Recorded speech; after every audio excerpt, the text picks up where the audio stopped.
എന്റെ ചേച്ചിയും ചേച്ചിയുടെ ഹസ്ബൻഡും മിഥുൻ ചേട്ടനും അവരുടെ ഫാമിലിയൊക്കെ അച്ഛനെ വിളിച്ചിട്ട് കുറെ ഷൗട്ട് ചെയ്തു.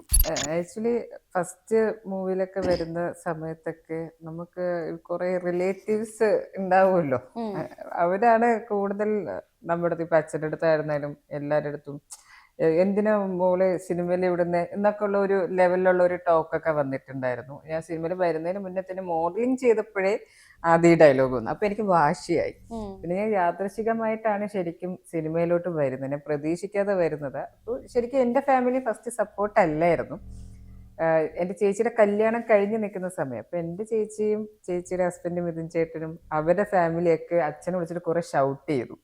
ഇത്രയും നല്ലൊരു ഓപ്പർച്യൂണിറ്റി കിട്ടിയിട്ട് നിങ്ങൾ ഇങ്ങനെ എന്തിനാ പിടിച്ചു വെച്ചോണ്ടിരിക്കുന്നത്, നിങ്ങൾ ആരെയാ പേടിക്കുന്നേന്ന് ചോദിച്ചു. അപ്പൊ അച്ഛന് 2 പെൺകുട്ടികളാണ്, ഞാനും ചേച്ചി. അപ്പോ ചേച്ചിയുടെ ഹസ്ബൻഡും മിഥുൻ ചേട്ടൻ എന്ന് പറഞ്ഞാൽ എൻ്റെ ഒരു സ്വന്തം ചേട്ടനെ പോലെ. അപ്പൊ അച്ഛൻ പറഞ്ഞു എന്നാ നോക്കാം എന്നും പറഞ്ഞാണ് ഫസ്റ്റ് സിനിമയിൽ കുടുംബത്തോടെയാ പോകുന്നത്.